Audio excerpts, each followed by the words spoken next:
Bonjour Cédric. Bonjour les naïcs. Tu sais que j'ai oublié de te demander comment on dit ton nom. Est-ce qu'on dit Ferrante ou Ferrante? Comment on dit? Alors, si tu veux le dire à l'italienne, tu peux dire Ferente, mais sinon Ferrante, c'est Ferrante. d'accord. Ça veut dire quoi? Avec le R. Avec le R. À Tahiti, on fait beaucoup de R comme ça. Cédric, enchanté. C'est la première fois, c'est une vraie rencontre aujourd'hui, hein. C'est Mon vrai. rendez-vous s'appelle Mes rencontres, donc c'est parfait. Tu es sophrologue RNCP, tu nous expliqueras dans un instant ce que c'est, spécialisé dans l'accompagnement burn-out et tu es également énergéticien, praticien Reiki, mais tu fais pas que ça parce que tu as aussi un site web. Tu as une chaîne YouTube sur laquelle tu proposes des ateliers, des méditations, enfin donc des outils gratuits. Tu écris des articles, mais tu en fais des choses. Et oui, c'est vrai que j'ai toujours beaucoup d'idées. J'adore créer en fait. Je fais aussi des citations positives sur Instagram. Enfin voilà. Donc du coup, c'est vrai que tout ça, ça me met en joie et ça me met en joie aussi de partager avec tout le monde et voilà. Et du coup, de pouvoir échanger. Ne serait-ce qu'aujourd'hui avec toi, ça me met en joie. Donc merci de m'avoir invité. Avec grand plaisir. Alors, comment est-ce que tu es arrivé à la sophrologie? Comment tu es arrivé au Reiki? Parce que tu es jeune. Quel âge tu as? Je peux te demander ton âge? Oui, oui, tu peux me demander. J'ai encore 36 ans, je vais faire 37 ans le 15 avril. D'accord. Et alors, ça t'a pris il y a combien de temps ce volet professionnel, hein, comment spirituel aussi, hein, parce que là, il y a beaucoup Oui, d'énergie. en fait, tout a démarré, je pense, ça a démarré en 2012, où j'ai découvert ma première méditation sur YouTube. D'ailleurs, c'est la première méditation que j'ai écoutée, c'est une méditation de Sophie Riel que tu as interviewée dernièrement. Donc, je la remercie. Et écoute, de là, ça a été une révélation. Parce que moi, j'avais vraiment besoin, j'étais très stressé dans mon quotidien. J'avais vraiment besoin de techniques pour vraiment m'apaiser et me détendre. Et puis, donc voilà, j'ai démarré avec la méditation. Et puis après, par rapport à mon expérience de vie, et puis un peu le fruit du hasard, Heu, j'avais envie de quelque chose de nouveau. J'avais envie de changer de travail. Heu, j'étais, je suis toujours, hein, encore un petit peu dans la fonction publique où, je suis responsable communication et donc j'avais envie de démarrer sur un nouveau projet et puis voilà, dans la vie, il y a plusieurs vies dans une vie, comme je dis et j'avais vraiment envie de ce nouveau départ et puis un jour en regardant sur internet, une sophrologue qui parlait, vraiment, de la sophrologie et de plein d'autres thématiques. J'ai eu comme un déclic. En fait, c'est né comme ça. Je me suis dit: «Mais tiens, et pourquoi pas la sophrologie?» Donc bon, j'ai laissé quand même la nuit passer et puis, j'ai commencé à me renseigner, comment se former, j'ai la chance ici dans le sud, de la France, il y a une très, très bonne école, qui est renommée. Et puis, bon voilà, j'ai laissé le projet mûrir et puis un jour j'ai déménagé, du côté, de Nice, à côté de Nice et là, en déménageant, comme par hasard, il y avait une sophrologue en face de chez moi, parce que je Ah connaissais oui, pas, j'avais jamais là, essayé. il n'y a pas de hasard, là. Ouais. Donc là, je me suis dit: «Si ça, c'est pas un clin d'œil qu'il faut y aller», donc j'ai démarré la sophrologie avec elle et voilà, j'ai commencé ma formation, de cette façon. Et alors, tu notes sur ton site ou sur ta page ou ton compte Instagram, sophrologue RNCP, c'est quoi exactement? Ça veut dire quoi? Al alors RNCP, en fait, ça signifie que la formation que j'ai eue est vraiment reconnue au niveau, national et que du coup, ça certifie en fait la qualité, de mes séances de sophrologie et des protocoles que je vais utiliser. D'accord. Et alors, parce qu'il existe des sophrologues qui n'ont pas fait d'école, enfin, comment, il y a plusieurs écoles ou alors il y a des gens qui le font à l'intuition, on va dire, et puis d'autres qui ont été à l'école. Comment ça se passe à ce niveau? Ouais, en fait, il y a plusieurs écoles. Je crois bien que la sophrologie n'avait pas été assez réglementée au départ et du coup, c'est parti un petit peu dans tous les sens. Et du coup, en fait, il y a eu la création de syndicats de sophrologues et en fait, qui a permis de recadrer un petit peu les choses de façon à ce que, parce qu'il y a des gens qui ont un petit peu aussi sali l'image des sophrologues et du coup, là, ça permet de poser le cadre et du coup, à la fois de sécuriser les écoles, les praticiens sophrologues, mais aussi les patients. Bien sûr, ça a un côté rassurant, hein. Alors, pour celles et Mmh. ceux qui ne savent pas ce qu'est la sophrologie, comment ça fonctionne la sophrologie? Très bonne question. Alors la sophrologie, en fait, on utilise des techniques de respiration. On va aussi utiliser des exercices psychocorporels. Donc on va aller dans le corps, dans le ressenti, dans les sensations.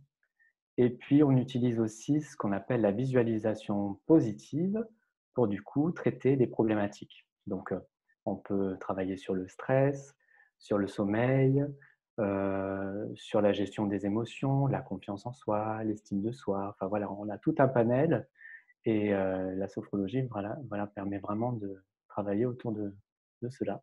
Alors, ton premier patient, je suppose que c'était toi-même, puisque tu disais tout à l'heure que Ouais. tu étais quelqu'un de très stressé. Ça ne se voit pas aujourd'hui, hein. Ça veut dire que tu as dû faire vraiment un gros travail. J'ai bien bossé. Et oui, en fait, quand on étudie la sophrologie, en fait, on étudie sur soi. Enfin, moi, je m'entraînais, c'est là que j'ai commencé à m'enregistrer, à faire les séances pour vraiment, vivre pleinement le protocole et du coup, me mettre à la place du patient et voir qu'est-ce qui se passe, qu'est-ce que je ressens, qu'est-ce que je peux faire, qu'est-ce que ça vient débloquer, voilà. Donc effectivement, Est-ce ouais, que j'étais, c'était facile, justement, de passer du Cédric stressé au Cédric plus zen? bah, écoute, je dirais que je dirais que ça s'est fait petit à petit. Non, c'est vrai que c'est en fait, une nouvelle hygiène de vie et voilà, je pense que j'ai avancé un pas après l'autre depuis 2012 et voilà donc non, 2000, ça n'a pas été toujours facile. c'est sûr. 2012, c'était la date où on avait annoncé la fin du monde. Ouais, voilà, comme par hasard. Donc, tu as laissé le monde stressant pour Ouais. accueillir un nouveau monde, en fait, hein. Donc, j'ai adoré le nom de ton site web qui est Le Bonheur Existe. D'ailleurs, tu as aussi une page Facebook qui s'appelle comme ça. Pourquoi avoir choisi ce titre? Bah, c'est venu vraiment, je crois que j'ai créé mon site en 2014 et je voulais, un nom, plutôt facile, à retenir en fait, heu et enfin voilà, ce nom est venu vraiment par hasard comme ça et depuis en fait c'est resté. Donc j'ai créé mon logo, tout ça et c'est resté et merci, Ben oui, pour, c'est ton chouette parce retour. que le bonheur existe. Certaines personnes peuvent effectivement en douter parfois. Mmh. Oui, c'est vrai et du coup, il faut se dire que, beh, la lumière est toujours au bout du tunnel. Enfin, en tout cas, c'est mon fil rouge, quoi qu'il arrive. Oui, je regardais, alors il y a, dans les articles récents que tu as écrits, il y a notamment, «Le bonheur est une décision, quoi qu'il arrive, prenez la décision d'être heureux». Toi, Voilà. c'est ce qui guide ta vie aujourd'hui? Oui, c'est mon fil rouge, c'est mon fil rouge, et c'est ça qui est important dans la vie. C'est la joie, c'est d'être heureux, c'est de partager des bons moments. C'est un retour à l'essentiel et d'ailleurs, en ce moment, on le vit, à travers ce qui se passe et qu'est-ce qui est essentiel aujourd'hui? C'est d'être heureux, d'être en bonne Bonne question. santé. Revenir aux essentiels, être heureux, être en bonne santé, vivre Ouais, l'amour. Qu'est-ce qu'il y a d'autre? vivre l'amour, se sentir, dans la joie et créer à travers sa joie, être, créatif de sa vie aussi, ne pas hésiter, à, à sortir de sa zone de confort, par exemple, Alors, prendre soin de j'ai soi. une copine qui dit souvent, moi, j'aime pas sortir de ma zone de confort, mais j'aime bien agrandir ma zone de confort. Qu'est-ce que tu en penses? Bah, je pense que pour moi, c'est un petit peu la même chose en fait. Parce que dès qu'on sort de sa zone de confort, forcément, on agrandit sa zone de confort. Donc, ça veut dire que quand on sort de sa zone de confort, on est dans l'inconfort et dans le nouveau et dans les peurs. Et c'est une fois qu'on a traversé toutes ces peurs que du coup, ça y est, on a agrandi sa zone de confort. Et en fait, c'est ça à chaque fois. Tu proposes des téléconsultations, hein, donc ça veut dire que là, aujourd'hui, tu es à Cannes. Si je Oui. suis à La Réunion ou aux États-Unis ou même en Bretagne, par exemple, et que j'ai envie d'avoir une séance de sophrologie avec toi ou de Reiki, c'est possible. Oui, voilà, c'est possible. Donc, une consultation de sophrologie, ben, ça se passe comme là, en face à face. C'est la même durée, ça dure environ 1 heure. Pour le soin Reiki, effectivement, pour ceux qui connaissent le Reiki, je fais aussi des soins à distance. Et donc voilà, on travaille sur une intention ou 2 ou 3 intentions précises. Et moi, je fais le soin à distance. Pour faire un soin, il me faut juste le nom, le prénom et la date de naissance. C'est tout. Tu n'as pas besoin d'être en direct, là, comme par exemple tous les deux, on est en direct ensemble. Tu n'as pas besoin de me voir comme ça en direct pour faire le soin Reiki. Ça peut être hors ligne, j'ai envie de dire.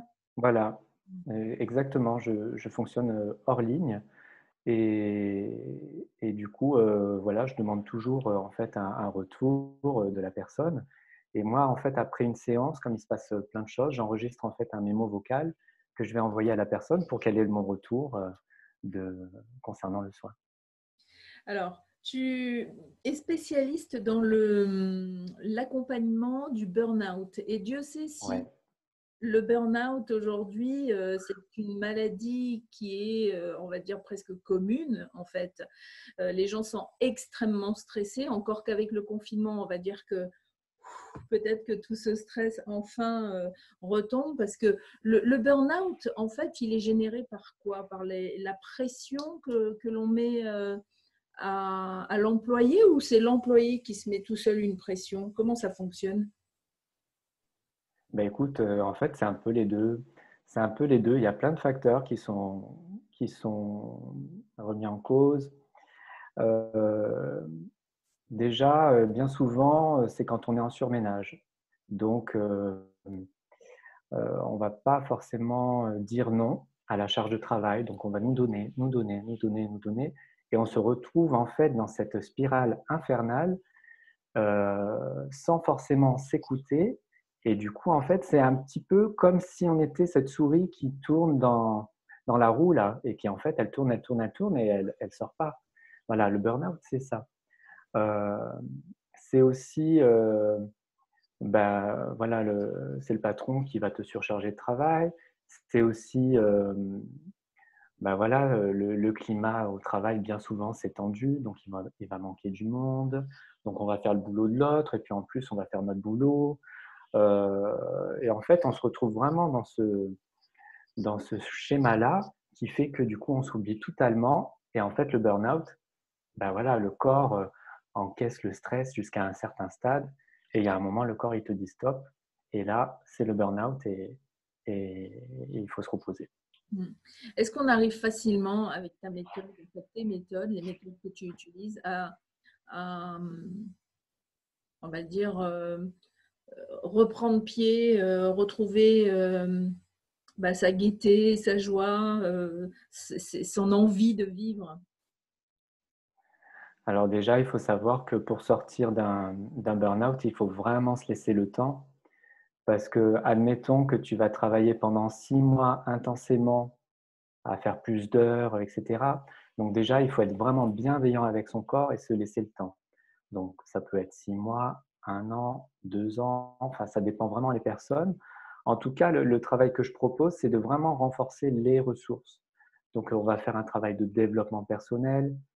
Voilà, on va renforcer la confiance en soi, l'estime de soi, parce que bien souvent, il y a une personne qui a fait un burn-out, elle est complètement perdue, elle se retrouve plus. Donc moi, je suis vraiment là pour travailler toutes ces ressources et puis se reconnecter aux petits plaisirs de la vie. Euh, voilà, vraiment tout ce qui est essentiel. On décortique aussi ce qui est la maladie, ce qui est le burn-out. Et bien sûr, on va repréparer la reprise au travail. Ça, c'est pour la partie sophrologie. Et j'ai rajouté le Reiki justement pour vraiment redonner de la vitalité, de l'énergie, rééquilibrer les chakras, tout ça, parce que je trouve que les deux méthodes sont vraiment complémentaires. Et en tout cas, ce sont deux outils formidables pour les personnes qui sont en burn-out et qui ont besoin d'être accompagnées.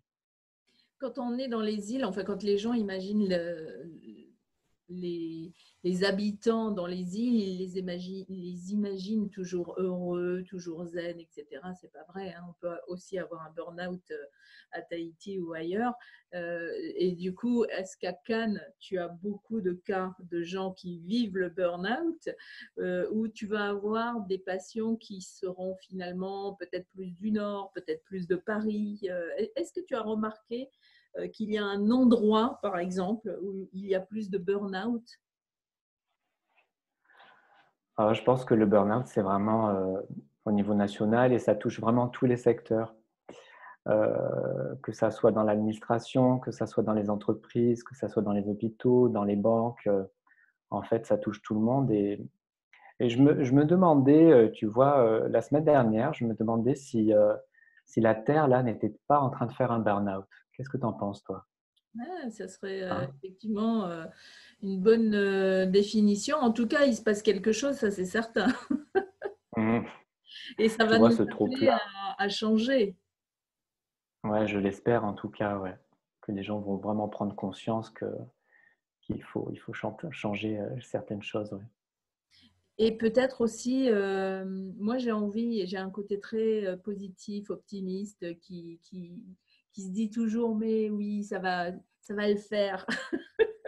Et j'imagine que dans les prises de conscience, en fait, les gens vont se rendre compte que, en fait, ils ont un pouvoir de changer quelque chose dans leur vie. Et de ce fait, bah, la vie qui est autour, qui gravite autour, la vie dans leur village, dans leur ville, etc. Donc ça, ce serait vraiment génial qu'on arrive à ce genre de prise de conscience parce que de, aujourd'hui, de se dire, ben oui, il y a quelqu'un qui peut m'aider, etc. Oui, mais tu vois, vraiment se dire, le premier qui peut m'aider, Ouais, c'est moi. c'est soi-même. Mm. C'est soi-même. Et ne serait-ce qu'au niveau de la consommation, comme je le disais auparavant dans mon boulot dans l'environnement, nous sommes des consommateurs. Donc ça veut dire que nous avons le pouvoir. Si demain on décide de plus acheter, je ne sais pas, des fruits et légumes qui viennent de tous les pays sauf de la France, ben voilà, si tout le monde décide la même chose, ben c'est nous qui décidons, c'est nous qui avons le pouvoir. C'est pas les grandes boîtes, hein, parce que si demain on va plus acheter, ça s'arrête quoi. Oui, Donc, automatiquement, les supermarchés n'en achèteraient pas, évidemment. Alors là, aujourd'hui, justement, via le confinement, il y a le syndicat des commerçants, je ne sais pas si tu as vu cette information, qui a décidé bah, de terminer leur stock de fruits et légumes de l'étranger pour ensuite ne se fournir qu'en France. Je ne sais pas si tu as vu ça. Donc, tu vois, ouais, je l'ai vu ce matin et voilà, ben, ça rejoint exactement ce qu'on est en train de dire. Et je trouve que c'est formidable parce que la rapidité du truc, quoi. Comme quoi, comme quoi on pense Hein. que ça va pas être possible et finalement on se rend compte que bah si, c'est possible. Rien n'est impossible. C'est ça. Il y a même dans le 22, le département juste à côté, je lisais ça hier, un supermarché, je crois que c'est un Intermarché qui a décidé, qui a mis une petite annonce sur leur page Facebook en invitant les gens qui n'ont pas pu faire de marché, parce que certains marchés, il y a quelques jours, étaient encore ouverts, d'autres non. Bon, là maintenant, apparemment, c'est tous les marchés qui sont fermés. Et donc, ils invitaient, ce supermarché à inviter les gens qui avaient du stock à aller les voir pour pouvoir écouler leurs marchandises. Ça aussi, c'est merveilleux de voir ça. Hum. Ouais, c'est merveilleux parce que ça permet vraiment de lutter contre le gaspillage. Enfin, bravo, tu vois, il y a des belles actions positives. Je suis certain qu'il va y avoir de belles choses quand même. Ça, c'est ce que tu fais depuis des années, en fait, sur ton blog, sur tes articles, tous les articles que tu écris. Là, j'en ai noté un autre que tu avais euh, comment écrit. C'est Soyez courageux. Si vous ne l'êtes pas, l'univers est avec vous. Et puis, il y avait aussi Soyez extrêmement prudent dans les paroles, les actes et les pensées. Chaque mot doit être prononcé avec soin. Donc ça, tous Ouais. ces articles-là que tu écris, c'est dans ce sens-là aussi. C'est pour aider justement Oui, à avoir des prises de conscience. c'est exactement ça. Et puis, en 2012, c'est ce qui m'a vraiment reboosté. Dès le matin, j'avais besoin de pensées positives et finalement, ça va donner le ton de toute ta journée. Donc, si tu commences ta journée, bah voilà, en train de À ruminer, râler. oh, je veux pas aller bosser, voilà. Donc, t'imagines au niveau énergétique ce qui va se passer. Tandis que si tu transformes tout ça en positif, ben voilà, le positif attire le positif. Donc, c'est formidable. Alors, je pose souvent cette question aux gens que je rencontre. Euh, Est-ce que entre avant et aujourd'hui, par exemple, quand tu t'observes comment tu étais avant et comment tu es aujourd'hui, quelles sont les choses que tu te dis, oh, quand même ça, mais c'est pas possible que j'ai pu faire ça ou que j'ai pu dire des choses pareilles, avoir des certitudes comme ci, comme ça. Est-ce que tu as des exemples, par exemple, à nous Des donner? certitudes par rapport aux choses passées, c'est ça, hein. Oui. Qu'est-ce qui pourrait me venir là? Oui, bah, par exemple, moi, j'étais quelqu'un qui consommait beaucoup, je veux dire, les achats compulsifs, tu vois? J'étais, inscrit sur vente privée, Groupon, tous ces trucs-là. J'achetais plein de choses inutiles. Je me suis retrouvé avec des trucs, que j'ai même pas profité du machin, enfin. Donc ouais, ouais, bon, je veux dire, il y a encore des choses que j'aime acheter, comme des vêtements, tout ça, mais c'est vraiment plus en conscience, je pense. Donc, la première chose qui me vient, c'est ça, pour d'être dans ce système de consommation, excessif même. Donc, est-ce que tu dirais que le Cédric d'avant n'avait vraiment aucune conscience quand il faisait ses achats, aucune conscience des peut-être répercussions sur la planète ou ça marche Mmh. aussi pour la nourriture, hein, quand on parle par exemple de certains chocolats ou d'une certaine et célèbre pâte à tartiner dont on sait qu'elle est responsable de la déforestation et de la Mmh. disparition de beaucoup d'animaux. Euh, Mmh.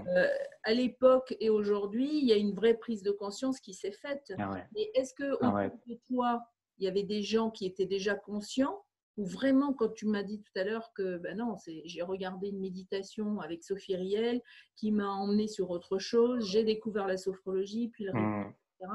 C'est Est-ce que ça. déjà autour de toi, tu avais quelques petites graines de belle conscience, de lumière autour de toi ou c'est toi qui as fait tout seul ton chemin? Moi, j'ai l'impression qu'en fait, ce sont vraiment 2 mondes différents. J'étais dans mon monde avec mes prises de conscience et là, aujourd'hui, je suis dans un nouveau monde avec d'autres prises de conscience, des gens qui sont, comme moi et tant mieux, des gens qui sont pas comme moi et tant mieux aussi. Mais, ouais, c'est vraiment 2 mondes différents, je, ouais, du coup, j'ai perdu le début de ta question, tiens. C'est pas grave, c'était pour parler justement du fait que des fois les prises de conscience sont aussi faites par les gens de notre entourage parce qu'on voit Oui, bien sûr. quelqu'un faire ci ou quelqu'un d'autre faire ça. Toi, tu n'as Mmh. pas eu d'exemple en fait. Bah, après, une fois que le truc a démarré, bah, voilà, Sophie Riel, elle fait plein d'ateliers qui m'ont permis vraiment de travailler sur le développement personnel, énergétique. Il y a d'autres praticiens aussi qui m'ont beaucoup aidé. Oui, mais dans ton J'ai tra entourage amical et familial, il y avait personne qui pouvait te guider. Non, à l'époque, non. Non, à l'époque, non. C'était vraiment, en mode solo. Ouais, non, il y avait vraiment personne et puis, Dans mes amis, et j'ai des amis qui ont évolué comme moi, alors qu'on s'en est pas rendu compte. C'est genre 4-5 ans après, on s'est dit, ah bah tiens, moi je suis spirituel, il se passe ça, ça, ça, et toi aussi, enfin, tu vois. Et puis, dans le cercle Mais ça, c'est amical parce que aussi, tu dans les n'avais pas rencontres, osé en parler à tes amis. Tu n'avais pas osé en parler à tes amis et c'est dans la conversation que tu t'es aperçu qu'ils avaient fait un chemin spirituel en même temps que oui, toi. voilà, il y a certains amis, en fait, ça s'est fait naturellement. Bon, il y a aussi Facebook, donc parfois, il suffit juste que tu postes une citation positive qui va parler à d'autres personnes. Et puis, ça fait boule de neige. Mais c'est vrai que, bah oui, au départ, on n'en parle pas trop parce que bah, il y a les peurs tout de suite. On a peur d'être jugé, d'être, voilà, on va peut-être te dire que tu es complètement perché, ou alors que tu es dans une secte aussi. Enfin, tu vois, Tu as non, entendu non, tout ça? va Tu as bien. entendu ça dans ton entourage, Ouais. des gens te le dire? Oui, Et oui, oui, comment tu oui. réagis Bon, après, dans ce cas-là? en fait, je comprends pas. Je comprends pas comment on peut dire que la sophrologie, c'est une secte, alors que c'est une thérapie alternative, une médecine douce qui permet de faire du bien aux gens. Donc, bah, j'ai toujours pas compris, hein, mais peut-être qu'un jour je comprendrai. Bon, je te rassure, hein, moi aussi, j'ai été un petit peu, à cette sauce-là, à juger, dire et ben, je pense que c'est des peurs des gens. Les gens te voient soudain changer et quelque part, quand toi tu changes, ben, c'est une enfin, après ça, c'est mon point de vue, c'est mes croyances, c'est peut-être pas du tout ça, mais moi, je pense que quand les gens, ont l'impression que tu changes et donc ils ont peut-être l'impression que tu qu'ils vont te «perdre» entre guillemets, Mmh. et comme ils ne comprennent pas ce que tu fais, oui, ils peuvent avoir des peurs et effectivement, les peurs, elles sont irraisonnées. De toute façon, on va répéter des choses bêtement sans forcément savoir de quoi il s'agit. Voilà, c'est ça. Peut-être la peur de l'inconnu, bah, du coup, de plus avoir le contrôle sur la personne parce que la personne est en train de changer et comme tu dis, la peur de perdre l'autre, parce qu'il est en train de changer, donc forcément, il a envie de nouvelles choses. Ouais, forcément, ça vient bouger plein de choses chez tout le Après, il y a monde. aussi peut-être le fait que quand on fait quelque chose de très différent, quelque part, on montre aux gens, imaginons que les gens en aient rêvé et qu'ils ne l'aient jamais fait, et que toi, comme ça, du jour au lendemain, ça peut être un vrai choc aussi, hein, de se dire, mais merde, j'aurais dû Ouais, faire ça, et donc quelque part, ça crée comme un blocage avec l'autre. Tu as ouais, remarqué ça? ouais, ouais, tu as raison. Ouais, ouais, tu as raison. C'est vrai que je m'étais jamais posé cette question, mais ouais, c'est juste ce que tu dis. Du coup, cette dualité quelque part de, voilà, on est dans la comparaison avec l'autre, Oui, alors que on est les créateurs de notre vie, quoi. Il faut oui. y aller. Et puis surtout, moi je vois hein, sur tous tes articles, tu le mets en avant aussi beaucoup. Surtout, c'est de dire, bah, comme le titre de ton site web, le bonheur existe. Et puis au fond, moi, il y a une phrase que j'adore aussi, c'est le soleil brille pour tout le monde. Ça veut dire que c'est pas parce que moi je Mmh, réussis quelque chose aujourd'hui que toi, tu n'en es pas capable. Tu peux aussi faire quelque chose, même de mieux que moi. mmh, exactement. Tu as tout dit.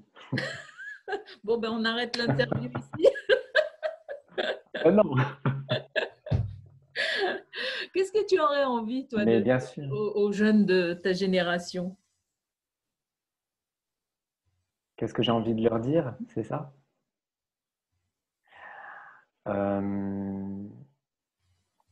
Bah, il faut pas hésiter à se lancer, à écouter vraiment ce qui nous appelle, ce qui nous passionne, et, euh, et oser du coup créer l'univers professionnel, personnel que vraiment on désire. On est là pour vraiment vivre pleinement la vie, et ça serait dommage de passer à côté de sa vie en fait. Tout est possible, comme je disais tout à l'heure. Et en cette période de confinement, est-ce que tu aurais un message particulier? Oui, bah, je pense que du coup, c'est vraiment la période pour s'accorder un temps pour soi parce que ben voilà, on est enfermé. C'est peut-être le moment de découvrir de nouvelles choses, mais aussi, comme on le disait au départ, le retour à l'essentiel. Donc peut-être faire des choses qui nous font plaisir, comme cuisiner, lire, colorier, faire du sport, du yoga, de la méditation. Enfin, du coup, là, je pense que c'est vraiment le moment idéal pour se reconnecter à toutes ces choses qui nous animent et, euh, et qui peuvent, du coup, nous faire du bien dans cette période, on va dire, nouvelle. Mhm. Alors, est-ce que toi, tu cuisines? Ouais, j'adore ça. Moi, c'est surtout les desserts, hein. Alors, quel est le dessert que tu adores faire? Alors, bah, j'aime bien tout ce qui est autour du chocolat. Donc, mousse au chocolat. Il paraît que mon fondant au chocolat, c'est une tuerie. Alors, il Euh, faut la recette, là. Alors, vas-y, je t'écoute. alors, oh là là, de tête. Donc, il faut 200 grammes de chocolat. Ouais, une tablette. euh, ouais, c'est ça. Il faut 100 grammes de sucre. Donc, du sucre bio, c'est mieux quand même. Ouais. Euh, il faut du beurre. Donc, bien 75 grammes, voire 100 grammes, c'est bon. Et Selon puis, si on a de l'onctuosité ou pas. oui, voilà, plus tu vas mettre du beurre et plus ça va être fondant. Et puis, il faut 50 grammes de farine et combien je mets d'œufs? Je ne sais plus si c'est deux ou trois. En tout En cas, la entier cuisson, ou tu vraiment, fais genre le jaune d'un côté, le blanc de l'autre, ou tu mets tout? non, je mets tout comme ça. Moi, j'adore. Plus c'est simple, mieux c'est.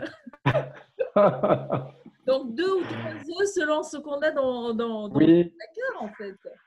après, si tu veux, je t'enverrai vraiment la recette écrite, si tu veux, Ah peut-être oui, que on pourra la donner. pour être plus Mais précis. on rigole là par rapport à cette Ah, je recette. m'attendais pas à parler de ça. Franchement, moi non plus, j'avais pas prévu d'en parler, mais c'est ça aussi, vivre la vie, Ouais. trouver les petites choses simples qui vont nous amener de la joie, du bonheur, du plaisir. Ouais, C'est c'est ça. c'est pas se poser trop de questions, c'est tiens, il y a mon voisin qui me parle de ci, ou tiens, j'ai envie de faire ça, allez hop, je me lance quoi. Mhm. Ouais, c'est ça. C'est ça. Et puis quand on pourra sortir, il y a par exemple des choses qui sont formidables. C'est aller se balader au bord de mer ou au bord du lac, au bord de la rivière, faire de la randonnée, se reconnecter à la nature pour vraiment ben, se couper un peu de son quotidien où on est vraiment toujours dans l'action, dans l'action. Il y a aussi un moment où c'est important de souffler et profiter C'est et bien que juste tu parles, regarder le c'est paysage, bien que quoi. tu parles de après confinement, justement, comment tu l'imagines, Mm. toi, le après confinement? Je pense, bah, je pense qu'il y aura des nouvelles choses qui vont se mettre en place.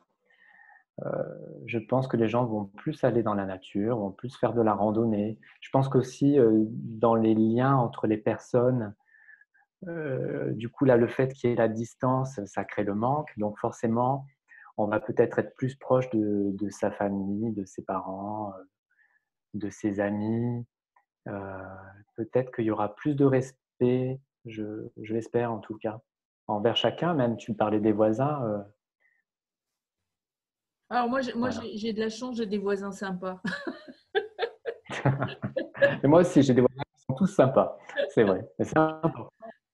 Mais en fait, c'est là où on voit que c'est important de faire le premier pas aussi, pas forcément attendre que ça vienne de l'autre. Sinon, on peut être déçu. Oui, oui, parce que finalement, on est dans l'attente et finalement, être dans l'attente, ben, ça résout pas le problème. Ça résout pas le problème. Parfois, il faut passer à l'action. Si, pour aller, moi, j'aime bien toujours aller au bout de mes idées. Donc, s'il y a une personne, je me dis, bah, tiens, j'ai envie de connaître un peu plus, bah, je vais lui parler, quoi. Ou je vais montrer que je suis là. Il y a mon chat là qui, Oui, qui fait la peau tu as vu folle. quelque chose visiblement qui m'intéresse. C'est elle la patronne, hein, comme toujours. Comment elle s'appelle?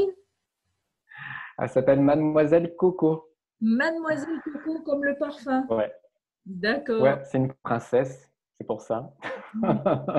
Nous sommes toutes des princesses, paraît-il. C'est vrai, tu fais bien de le dire, tu as raison.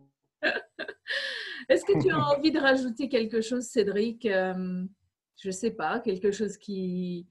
Par exemple, quel est l'article que tu as écrit aujourd'hui? Est-ce que tu as écrit un article sur ton blog ou une phrase Euh, positive que tu oui, as sur tu Instagram? l'as dit tout à l'heure. Ouais, en ce moment là, cette semaine, je mets des citations inspirantes de Hama. Et la citation que j'ai mise, je ne m'en rappelle plus de tête, hein. Euh, Noter mais tu celle- l'as dit tout à l'heure. Ah oui, Après, j'ai pas écrit d'article. Ouais, tu l'as dit tout à le l'heure. bonheur est une décision, c'est celle-là ou pas? Ouais, Non. attends, je regarde, je regarde. Où il y avait… Je crois bien que c'est… moi, Non, ça, c'était hier, le bon. ouais, ça, Mm. c'était les articles. Alors, je vais te dire ça. C'est soyez courageux, si vous ne l'êtes pas, l'univers entier est avec vous. Ah, c'est ça. Non, ouais, ça, c'est ce que j'ai fait ce matin. Après, ben, c'est vrai que je fais sur YouTube ce soir un atelier gratuit. Et du coup, ben, j'ai surtout préparé la séance de ce soir, qui est une séance de sophrologie. Donc, l'atelier, c'est… Est-ce qu'il a un thème, à part le fait que ce Oui, le thème, c'est nature ressourçante. nature ressourçante? Et c'est à quelle heure? Et c'est ce soir à 18h30. Ouh là là, il faut que je me dépêche de… De liker la page. Bon, ben, on va dire que pour ceux qui ont l'information en retard, de toute façon, ce sont des rendez-vous que tu fais très régulièrement. Oui, et puis ils sont disponibles en replay, hein. Mm. Donc, soit les directs, ou soit les méditations que je crée, voilà, sont totalement gratuites et disponibles sur ma chaîne YouTube. Ouais. Voilà. De toute façon, je mettrai sous cette vidéo tous les liens, le lien de ta page Facebook, de ton site web, Le Bonheur Existe, et de ta page, de ta chaîne YouTube. Merci Super. beaucoup, Cédric. Et puis, ravi de cette rencontre. En tout cas, moi, comme j'ai dit à un autre Cédric que j'ai interviewé aussi il y a quelques jours, je suis toujours émerveillée et impressionnée par les jeunes qui ont une telle prise de conscience qui fait que ils l'ont prise à bras le corps. Toi, par exemple, du jour au lendemain, tu t'es dit, bah, tiens, je vais faire de la sophrologie, du Reiki, alors que personne autour de toi ne t'avait montré le chemin, on va dire. Donc, bah, c'est vraiment chouette. Et puis, en plus, effectivement, j'ai remarqué ça aussi. Il y a vraiment beaucoup, beaucoup de gens qui s'éveillent et qui, des fois, n'osent pas le dire aux autres. Donc, j'ai envie de dire, moi, pour terminer, eh bien, osez en parler autour de vous parce que vous allez voir qu'il y a beaucoup plus de gens éveillés que vous ne le croyez. Et même moi, je l'observe dans ma vie. Il y a des gens, j'aurais jamais parlé développement personnel avec eux, par exemple. Et puis, je ne sais pas comment, à un moment, le sujet arrive. Et puis, ah ben cette Ouais, personne, en fait, on est sur le même site ou on est sur le même groupe, etc. Enfin, on n'aurait jamais imaginé. Comme quoi, c'est des fois, ça. il y a de merveilleuses surprises et c'est chouette de pouvoir partager, en tout cas, avec des gens qui ont les mêmes envies d'un meilleur monde, quoi. Hein. Ouais. C'est Oui, oui, et puis c'est vrai que qui c'est Mademoiselle Coco qui râle. elle est en train de jouer. Ouais, non, mais ce que tu dis, bah, surtout en ce moment, je pense que vraiment les gens, voilà, sont de plus en plus, euh, ils apportent de plus en plus de l'importance à tout ça. Et tu parlais de Cédric. Avec Cédric, on travaille ensemble sur Académie Nouvelle Vie. Mhm. Donc, je le salue. Et voilà, c'est toutes ces nouvelles choses qui sont mises en place cette année pour moi. Et donc, voilà, je suis ravi de toutes ces rencontres et de tout ce qui se passe de nouveau, en tout cas pour 2020. Et je te remercie, en tout cas, bah, pour cette interview que tu m'accordes et de ce moment qu'on a pu partager. Merci Avec beaucoup. grand plaisir, Cédric, et puis à bientôt. À très bientôt, avec grande joie.